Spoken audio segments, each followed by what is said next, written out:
Hi, this is Matt from PCGamesN, and this is our Pillars of Eternity 2 Deadfire review, the new classic-styled RPG from Obsidian.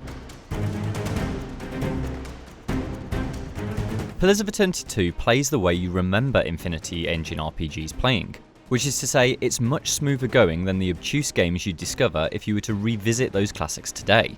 With its blend of merciless AD&D combat, isometric environments and reams of descriptive text, Pillars 2 creates a portal back to a bygone age of PC gaming, sometime around the year 2000, when Robbie Williams was the most bankable star in music, and people who publicly admitted to playing games were a niche group. We read the manuals back in those days, because if we didn't, we'd never figure out how to play the damn game. Perhaps that's the most relevant point of reference if we're going to talk about how much things have changed from Baldur's Gate to Pillars 2. Yes, it feels nostalgic in all the ways you'd want. Yes, it offers a mind-bending learning curve on higher difficulties for the 17 people who actually play these RPGs in that way. But Obsidian's ambitions for this sequel extend far beyond recapturing the time and place in game design they strove for with the first Pillars of Eternity game.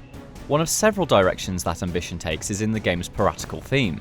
There's a surprising amount of Sid Meier's pirates here, from the way you navigate between the islands of the Deadfire archipelago by ship, to the naval battles that crop up when you sail near hostile vessels, conducted via a text-adventure style interface. Reprising your role as the Watcher of Caed Nua from the first game, you're brought back to the realm of mortals by Bereth, the god of death and rebirth, because she's a bit worried about Aethys, who is the god of renewal and light.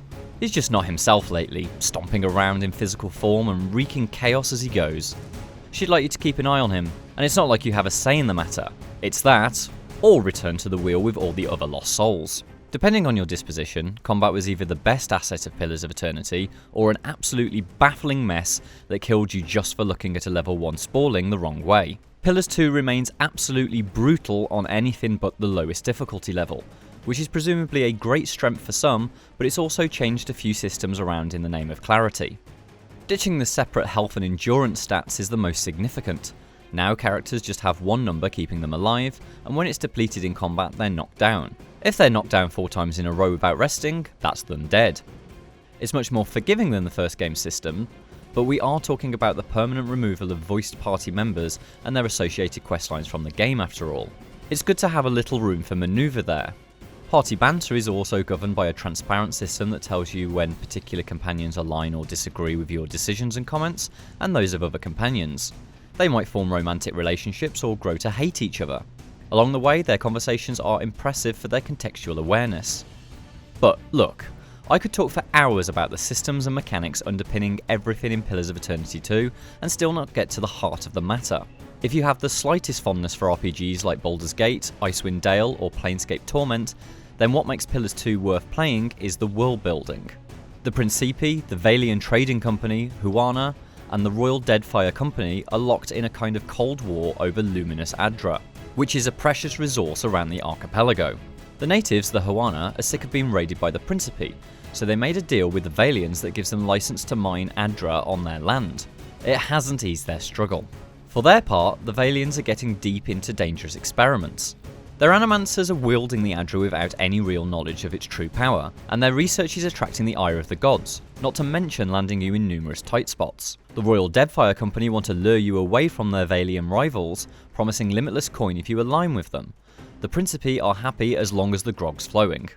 But that's not really the plot of the game. It's a political backdrop, one of several that you'll find yourself getting embroiled in now and again while you're trying to pursue your real objective, spying on Aethys for Berath. Backdrop or not, this facet of Pillars 2 story alone is more enjoyable to immerse yourself in than most RPG's main questlines. It must come with experience, I suppose, that ability to weave quest and narrative together so closely that the go there, pick up the thing, come back here artifice is all but invisible. That hasn't always been true of Obsidian games, but quests of all shapes and sizes here feel part of the world, full of weighty consequence.